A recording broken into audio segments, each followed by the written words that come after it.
Muchas gracias por permanecer con nosotros. Continuamos con las informaciones.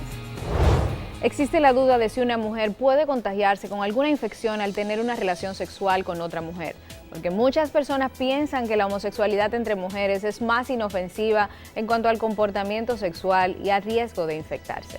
Uno de los pocos estudios sobre ITS, sobre infecciones de transmisión sexual entre mujeres homosexuales, realizado en Estados Unidos y publicado en el 2005 en la revista Perspectivas de la Salud Sexual y Reproductiva, indica que muchas de las participantes expresaron la percepción de que las lesbianas no necesitan utilizar preservativos porque no hay riesgo de embarazo o de contagio de infecciones. A través de respuestas.com recibimos un caso relacionado a este tema. Veamos. Tengo una amiga lesbiana y un día le pregunté que por qué le gustan las mujeres y me respondió que los hombres son muy complicados y que nos respetan y que además con las mujeres no hay riesgo de contraer infecciones de transmisión sexual. ¿Es cierto esto? Se encuentra en el estudio el infectólogo Dr. Héctor Balcácer para ayudarnos a desarrollar con más detalles este tema. Dr. Balcácer, ¿las mujeres tienen un riesgo de contraer alguna infección de transmisión sexual en una relación lésbica? Porque mucha gente, y ya vio el caso, entiende que las lesbianas, como no tienen una penetración pene-vulva, no tienen el riesgo de infectarse. Y es bueno aclarar esta parte. ¿Qué nos dice? Lo primero que hay que decir es que el acto sexual entre mujeres conlleva también lo que es la transmisión o lo que es compartir fluidos. Recordar que las infecciones de transmisión sexual habitualmente los agentes que la producen, o sea las bacterias, los virus, los protozoarios que producen estas infecciones de transmisión sexual se encuentran generalmente en los fluidos. Va a ser la exposición a los diferentes fluidos que se comparten durante la relación sexual la que se va a asociar a la transmisión de una infección de transmisión sexual diferente. Por ejemplo, el virus de inmunodeficiencia humana necesita, además de tener el contacto de fluidos, encontrarse con algún tipo de hueco, brecha, lesión, algún tipo de herida a nivel de la mucosa o a nivel de la piel para poder penetrar. Es una infección quizás un poco más difícil que ocurra cuando dos mujeres están sosteniendo relaciones sexuales. Sin embargo, otras infecciones como es el herpes genital, como sería lo que es el virus del papiloma humano, necesitan un contacto menos íntimo o menos asociado a ruptura en la piel para que pueda ocurrir la transmisión.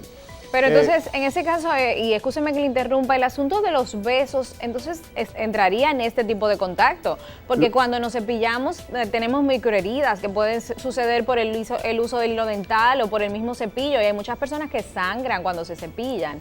Lo que pasa es que la saliva se reconoce como un muy mal vehículo para la transmisión de la mayoría de los agentes que tienden a producir infecciones de transmisión sexual. En la saliva se pueden encontrar una gran cantidad de partículas virales, bacterianas. Sin embargo, son muy malas para la transmisión porque la misma saliva tiene una enzima que se llama lisozima, la cual es capaz de degradar la mayoría de esos agentes patógenos. Habitualmente no se reconoce como una forma efectiva de transmisión. En el caso de las mujeres, a la hora de tener relaciones sexuales, mujeres que tienen sexo con otras mujeres, que es el término más o menos adecuado que se utiliza hoy en día, pueden en su momento compartir lo que son juguetes sexuales. Recordar que los vibradores, algunas prendas que se utilizan para estimular lo que es un poco más dentro del canal vaginal, muchas personas simplemente lo conocen como juguetes sexuales, las mismas podrían asociarse, además de compartir lo que es las secreciones, también se podría asociar a lesión a nivel de la mucosa que recubre lo que es la vagina y en algunas ocasiones lo que es el ano de las mujeres a la hora de presentar relaciones sexuales. Entonces, ¿qué sucede? Estos juguetes sexuales podrían posteriormente lesionar la mucosa, lesionar la piel en algún momento y facilitar la entrada de esos agentes infecciosos. Y qué bueno que usted hace esta observación de los juguetes sexuales, porque mucha gente no sabe que los juguetes son vías de, obviamente, transmisión de virus y bacterias. Entonces, ¿se recomienda ponerle un condón al juguete sexual? ¿Cuál sería entonces el manejo para evitar ese contagio en una relación lésbica para que ellas también puedan protegerse? Mira, al igual que todo, el problema es que aún se coloque un preservativo, el problema es que el mismo juguete sexual entre dos mujeres tiende a compartirse. Recordar que en lo que son las relaciones sexuales no existe nada ni bueno ni malo, sino simplemente permitido. a la hora de tener una relación sexual. Entonces, en el momento en que dos mujeres están teniendo relaciones sexuales, podría simplemente penetrarse una con el juguete y posteriormente penetrarse la otra. Lo que se tendría que hacer es tratar de colocar el preservativo luego de que una de ellas es penetrada, para que si alguna de las dos tiene algún tipo de infección de transmisión sexual, simplemente no pase a la otra por los fluidos residuales que están en la superficie de este juguete o instrumento de placer sexual. Lo que debemos decir en este caso es que, al igual que todo, una persona necesita hacerse sus pruebas antes de tener relaciones sexuales sin ningún tipo de protección con otra pareja. En el caso de la mujer tiende a ser un poquitito más difícil porque casi todos los métodos que tenemos de prevención de infecciones de transmisión sexual van dirigidos a la penetración del hombre a la mujer o del hombre a otro hombre.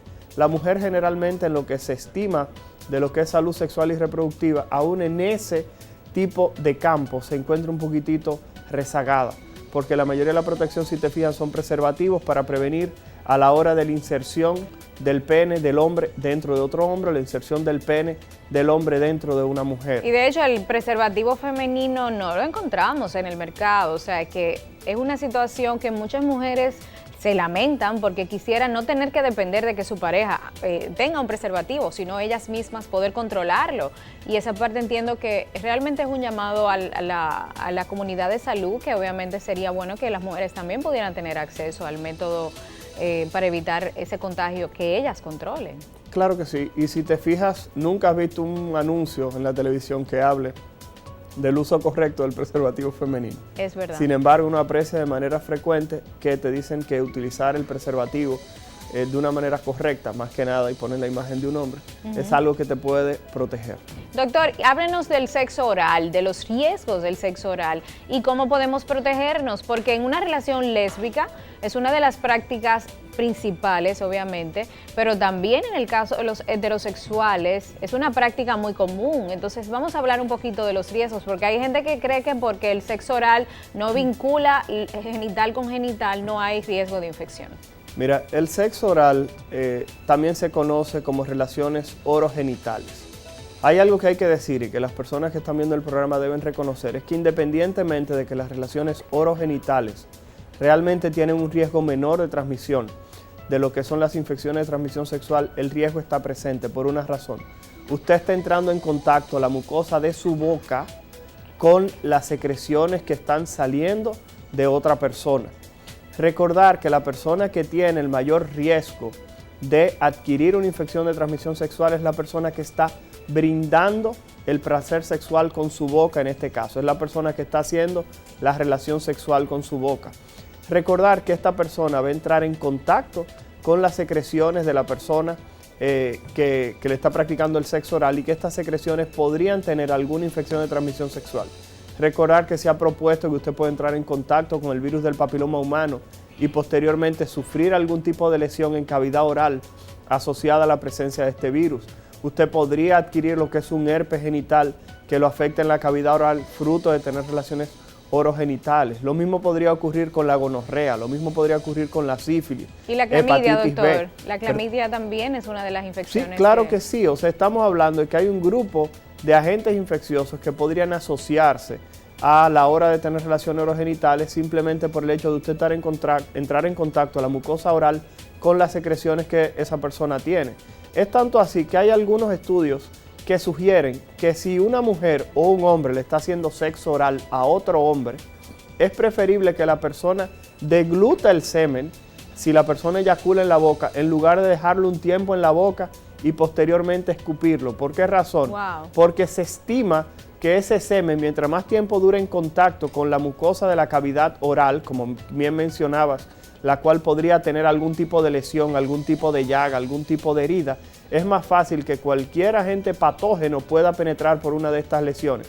Mientras que si la persona lo deglute, esa persona podría simplemente eliminarlo por el contacto con la saliva o el contacto con el ácido clorhídrico a la hora de llegar ese semen al interior del estómago. Y pasa lo mismo con los fluidos vaginales también, o sea, tienen el mismo riesgo que el líquido seminal para transmitir los virus y bacterias, ¿verdad, doctor? Esto va a depender más que nada del momento en que se encuentre la persona desde el punto de vista infeccioso. Recordar que si una mujer tiene una infección por el virus de inmunodeficiencia humana, pero está tomando medicamentos antirretrovirales, la concentración de virus podría ser menor.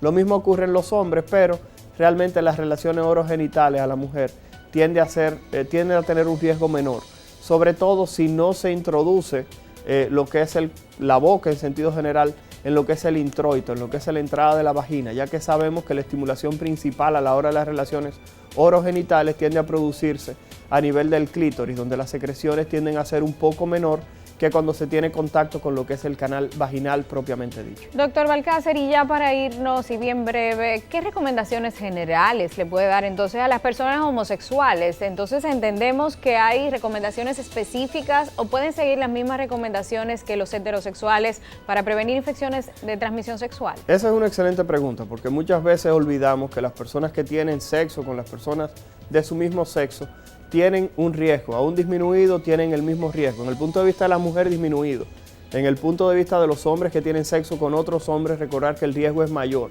porque la persona que hace sexo anal insertivo tiene una relación superior a aquella persona que tiene un sexo vaginal insertivo. O sea, aquella persona que inserta su pene en la vagina tiene un riesgo menor de adquirir una ITS que aquella que tiene inserción de pene a nivel de ano. Lo mismo ocurre cuando un hombre inserta el pene en el ano de un hombre, tiene un riesgo menor que aquella que lo recibe, porque a la hora de que el hombre eyacula, ese semen que entra a nivel del recto, a nivel del ano, que entra en contacto con la mucosa del intestino grueso, esa persona que recibe el semen tiene mayor riesgo de adquirir algún tipo de ITS. Las personas que tienen relaciones del mismo sexo deben llevar las mismas medidas de cuidado que aquellas que tienen relaciones con personas de un sexo diferente. Recordar que usted lo primero que debe tratar de hacer es ser fiel, es la primera medida que hay que tomar. Segundo, la persona tiene que tratar de utilizar preservativos si va a tener algún tipo de relación sexual. Y tercero, si usted ya decidió con una pareja que no va a utilizar ningún método de barrera, ya sea preservativo o ya sea cualquier otro método, dentro de lo posible es realizarse sus pruebas para descartar infecciones de transmisión sexual. Porque esto lo va a llevar primero a usted decir, diantre, con todas las conductas que he tenido anteriormente no tengo ninguna infección de transmisión sexual, y ahora que tengo una pareja, simplemente tratar de fomentar lo que es la fidelidad para tratar de mantenerse en un estado de salud. Algo que está muy de moda, el Ministerio de Salud Pública tiene un eslogan, la salud somos todos, la salud simplemente le pertenece a cada quien. Excelentes aportes, muchísimas gracias doctor Balcácer por haber venido a ayudarnos con este tema. Como siempre, un honor tenerlo en el programa. Un placer. El riesgo de infección se debe más al tema de usos y prácticas sexuales que a la orientación sexual de una persona, por lo que todos tenemos que practicar sexo seguro, independientemente de nuestra orientación sexual. Uno de los principales factores de riesgo de las relaciones sexuales entre mujeres es el uso de los juguetes sexuales, lo que puede originar contacto con sangre y fluidos de la persona y producir un contagio, por lo que el condón no debe faltar en ninguna relación sexual en la que no se conozca el estado de salud de la pareja sexual. Con estas informaciones concluye nuestro programa de hoy, por lo que me despido con la satisfacción de haber cumplido y de haber informado todo lo que trajimos para ustedes en esta media hora y con la esperanza de volver a encontrarnos en otra entrega de Respuestas en 30 minutos. No olviden visitarnos en respuestas.com, que es nuestra página web especializada en educación sexual, para que puedan seguir aprendiendo más sobre este tema y poder seguir los contenidos que subimos a nuestra página. Volvemos en otro día aquí en Respuestas en 30 minutos. Se despide cordialmente Elaine Félix. Hasta la próxima.